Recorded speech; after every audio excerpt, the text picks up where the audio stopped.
This segment is sponsored by My Pure Remy, providing grade A quality human hair, endorsed by celebrity stylist Carl J. To purchase or find out more about My Pure Remy, visit www.mypureremy.com/Carl J.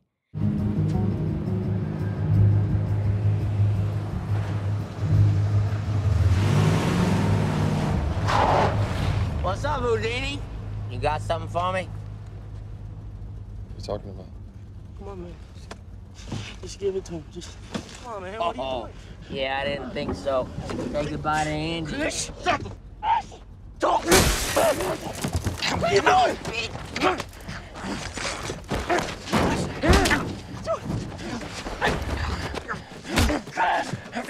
Run, Eddie! I like this, man. Thanks. You came hard with it, which is very good. good. Yeah.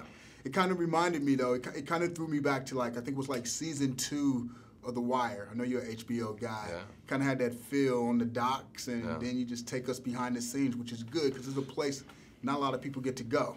I just turned on a couple people to The Wire because it's on DirecTV. Okay. Like 239 or something. And they had never seen them. Like, you never saw The Wire? They never, not one episode, God. not one season? Yeah. And it was the episode where Avon and those guys were going to jail. Okay. All right. Yeah, that's one of. In terms of TV, I loved it, and I think that's why I like this movie, because I like the way it interplays. You know, because definitely you don't know where it's going. So yeah, it's a world that you're interested in seeing, and it seems realistic and grounded. And the guy is doing stuff. It's not like he's a thinker as well as if he's got to put hands on somebody, he can. But he's thinking on the go, and I just thought it would make for a great movie.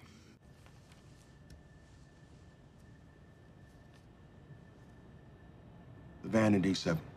What about it? We're taking it apart now. But you can just save us the trouble and tell us what's in it.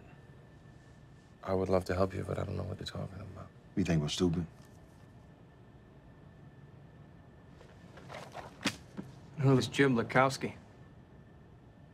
Well, it says right there he's the guy shipping the van, so maybe you should talk to him. He died in 2004. Then I guess he's not gonna need the van, huh?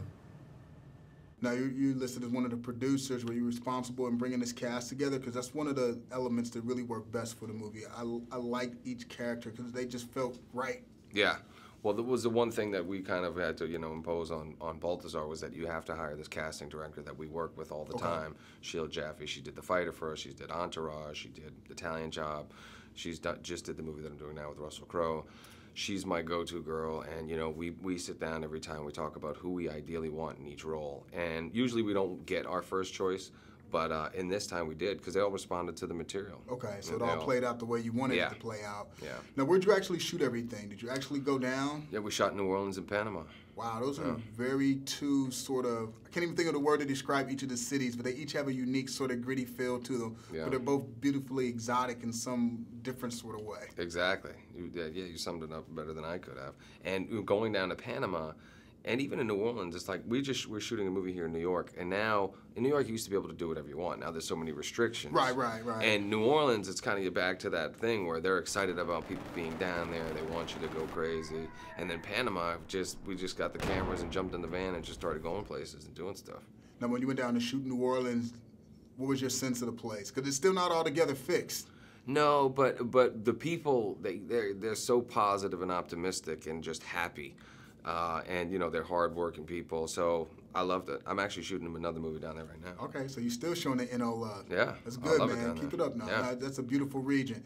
Now, it's almost the end of the year, so I got to shift gears. I want to ask you, what's a movie you've seen so far this year that really stuck with you, or one of your favorites, and why?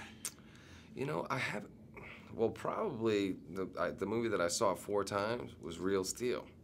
Okay. Because my Hugh boys, Jackman. Yeah, well, my boys, I got 2 little boys, and they want to go see Real Steel. We go see Real Steel. They want to go see it again. We go see it again. And then I had to go and find the robots at the toy store and everything else. But I'm going home, and I've got all my screeners, and my wife and I usually have a couple of date nights. But actually, the best movie of the year for me was The Help. It was a movie that I wasn't really looking forward to see. My wife and I have a date every week, and I took her, before we went to see The Help, I took her to see The Devil's Double. The movie about Uday saying, I was like, I'm not going to see your movies anymore. So we went to see The Help, and I was just sobbing most of the time. And my wife was like, "What is wrong with you?